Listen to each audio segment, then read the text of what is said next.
संगीतसूर्य केशवराव भोसले नाट्यगृहाच्या पुनर्बांधणीच्या कामाबाबत खासदार शाहू महाराज, महापौर रूपाराणी निकम आणि आयुक्त डॉक्टर राजेंद्र भारुड यांच्या उपस्थितीत आज आढावा बैठक आयोजित करण्यात आली होती.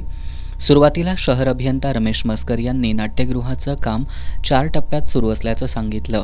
पहिला टप्पा पूर्ण झाला असून दुसरा टप्पा सुमारे 80%, तर तिसरा टप्पा 65% पूर्ण झालाय. चौथ्या टप्प्याचं काम सुरू असून पार्किंग, स्वच्छतागृह, ऑडिटोरियम, साऊंड सिस्टीम आणि AC यासारखी महत्त्वाची कामं अद्याप अपूर्ण असल्याचं स्पष्ट केलं. बैठकीत दरम्यान कामाच्या विलंबावरून ठेकेदारांना धारेवर धरण्यात आलं. यावेळी ठेकेदारांनी एकमेकांवर बोट दाखवल्यानं ठेकेदारांमध्येच परस्पर आरोप प्रत्यारोप आणि शाब्दिक चकमक झाली. दरम्यान लोकार्पणाच्या तारखा वारंवार पुढे ढकलल्या जात असल्यानं रंगकर्मी आक्रमक झाले.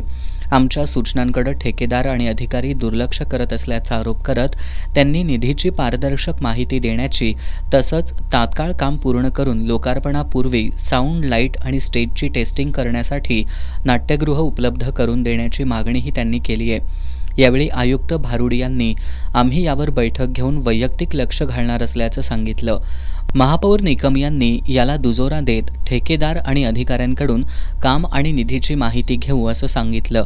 यावेळी ॲडव्होकेट महादेव अडगुळे यांनी खासबाग कुस्ती मैदानाचं काम पूर्ण करून द्यावं अशी मागणी केली. दरम्यान ठेकेदार आणि अधिकाऱ्यांनी येत्या 31 जूनपर्यंत सर्व कामकाज पूर्ण करून नाट्यगृह उपलब्ध करून देणार असल्याचं सांगितलं. अशी माहिती खासदार शाहू महाराज यांनी माध्यमांना दिली. फक्त इथेच तारीख पे तारीख नाही, कोर्टातच तारीख पे तारीख होती आहे. हा अनुभव आपल्या सगळ्यांनाच आहे. तर इथेही थोडीशी होणार, पुढं मागं होणार, पण काम होणार सगळं. जूनपर्यंत करतो म्हणतायत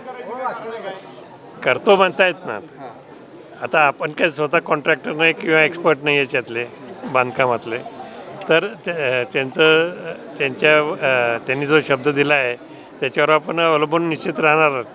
बैठकीला अतिरिक्त आयुक्त रविकांत अडसूळ, विरोधी पक्षनेते राजेश लाटकर, स्थायी समिती सभापती विशाल शिराळे, महिला आणि बालकल्याण सभापती कौसर बागवान, गटनेते इंद्रजित बोंद्रे, प्रतिज्ञा उत्तुरे, आदिल फरास, शहर अभियंता रमेश मस्कर, उपशहर अभियंता सुरेश पाटील, अनुराधा वांद्रे, VB पाटील, दिलीप देसाई, RK पवार, विजय देवणे, दिलीप कदम, अमरजा निंबाळकर, वसंत मुळीक, इंद्रजित सावंत यांच्यासह सुकाणू समितीचे सदस्य आणि अधिकारी उपस्थित होते.